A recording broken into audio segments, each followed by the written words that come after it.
यति बेला इलाम बादलुको घुम्टसँग लुकामारी खेलिरहेको छ। छिनमा पार्नी पर्ने अनि छिनमै कुहिरोले ढाकिरहँदा चिसिएको मौसममा साहित्यिक जमघटले भने न्यानो थपेको छ।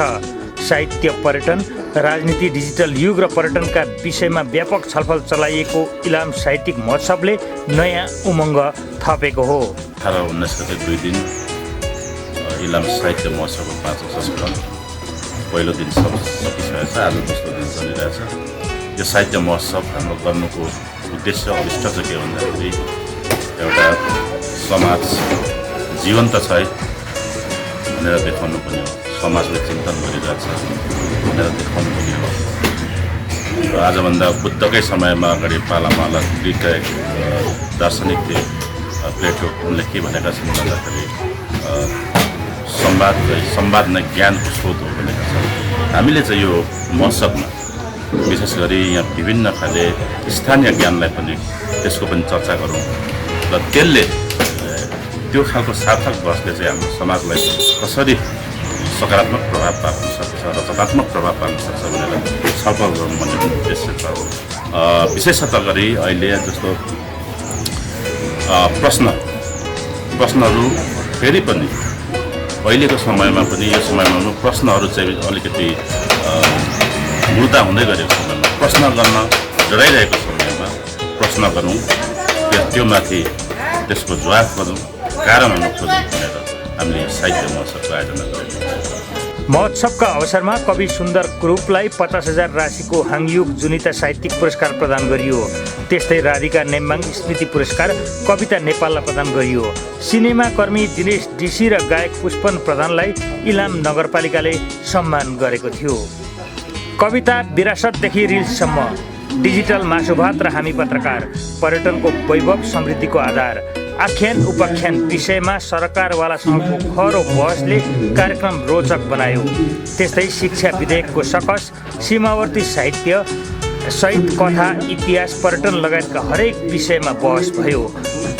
बहसका वक्ताहरूले लेखनलाई गहिरो साधना र चेतनासँग जोडिएको प्रक्रिया भएको उल्लेख गर्दै साहित्यले समाजमा प्रश्न उठाउने र आलोचनात्मक चेत विकास गर्ने भूमिका खेल्नुपर्नेमा जोड दिए। मेरो आफ्नो आजको टपिक पनि मेरो अरेन्ज इकोनोमिक्ससँग रिलेटेड छ। त्यो चाहिँ कस्तो हुन्छ भने यो डेभलपमेन्ट अप्रोचेसहरू चाहिँ हामीले भौतिक पूर्वाधारहरू मात्र देखिन्छ होइन, इकोनोमिक अर्थतन्त्रको कुराहरूमा चाहिँ हामी त्यसरी छौँ। तर यो चाहिँ हामीसँग भएका कल्चर, हामीसँग भएका तपाईँका ल्याङ्ग्वेजका कुराहरू छन्, नेचुरल कुराहरू छन्, अनि धेरै कुराहरू छ जसलाई चाहिँ अझ क्रिएटिभ वेबाट चाहिँ हामी डेभलप कसरी गर्न सक्छौँ। Ideas, it depends upon idea, र त्यो आइडियाजलाई चाहिँ कसरी हामी बेच्न सक्छौँ भन्ने हिसाबबाट र त्यो मार्फत चाहिँ हामी आर्थिक समृद्धि कसरी गर्छौँ भन्ने कुरा यो इलाम लिटरेचर फेस्टिभल पनि एउटा माध्यम बन्न सक्छ। किनभने थुप्रै साथीहरू तपाईँको यहाँनिर यहाँका कथा सुन्न आउन सक्छन् अथवा साहित्य मार्फत हामी भन्न सक्छौँ र थुप्रै यस्ता प्लेटफर्म्सहरू छ जसले हामी वर्ल्ड वाइड रूपमा हामी यसलाई प्रचार गर्न सक्छौँ र त्यही मार्फत पनि हामी हाम्रो इलामको अर्थतन्त्रलाई मजबुत बनाउन सक्छौँ। यो सबैभन्दा पहिला त मलाई एकदमै राम्रो लाग्यो पर्यटन र साहित्य जोडिएको जुन चाहिँ विषय छ त्यो नै एकदमै रोचक लाग्यो र सीमा पारी बसेर हामी पनि साहित्यलाई त्यति नै ध्यान र संरक्षण गरिरहेका छौँ र इलामसम्म आएर आज यो कार्यक्रम भाग लिनु पाउँदा एकदमै खुसी छु। जस्तै यसले चाहिँ विशेष गरी हामी त भूगोल पनि नजिक छौँ होइन, कसरी जोड्छ होला दार्जिलिङ, सिक्किम र इलाम अथवा नेपालको साहित्यलाई चाहिँ?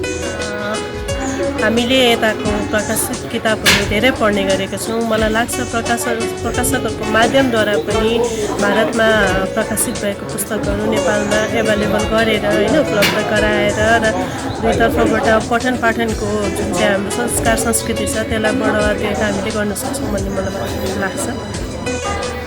यो इलामको मौसम, हरिधरी, त्यस पछाडिको इन्द्रेणी, कहिले बादल, प्रकृतिको विचित्र चित्र यहाँ देख्न पाइन्छ। यद्यपि म इलामकै मानिस हुँ तर बसाइ अहिले काठमाडौँ र यो पर्यटनसँग जसरी साहित्य जोडिएको छ, पर्यटनका लागि साहित्य, तर यो साहित्य वास्तवमा पर्यटनलाई त साहित्यले यसै पनि जोड्दो रहेछ। किनभने साहित्यको मर्म र मुटुमा प्रकृति हुन्छ। अहिले त पर्यावरणको कुरा गर्छौँ हामी, प्राकृतिक पर्यावरण, सामाजिक पर्यावरण, सांस्कृतिक पर्यावरण, यी पर्यावरण पनि साहित्यमा जोडिने भयो, अर्कातिर पर्यटन पनि त्यसैसँग जोडिने भयो।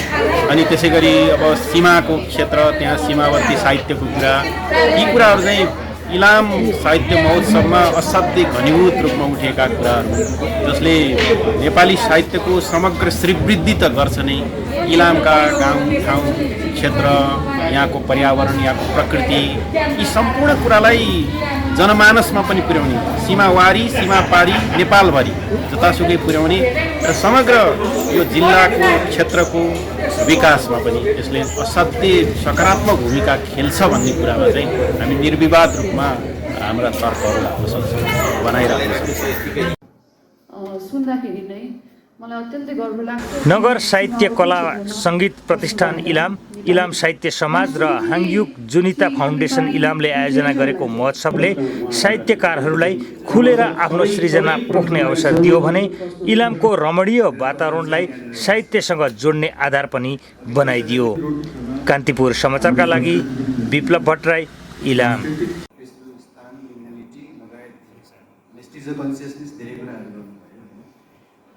पढाउनु मात्र सीमित नराखेर चाहिँ अरू ज्ञानहरू पनि दिनुभएको कारणले गर्दा होला थुप्रै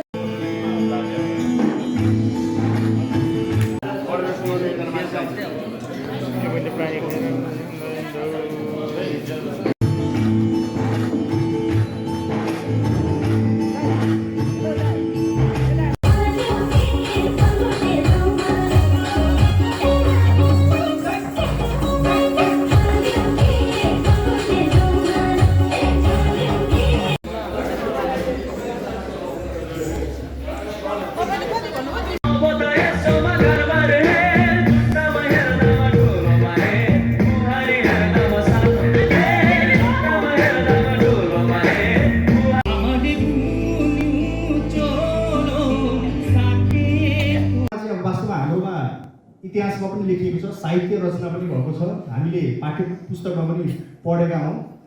तर भृकुटीको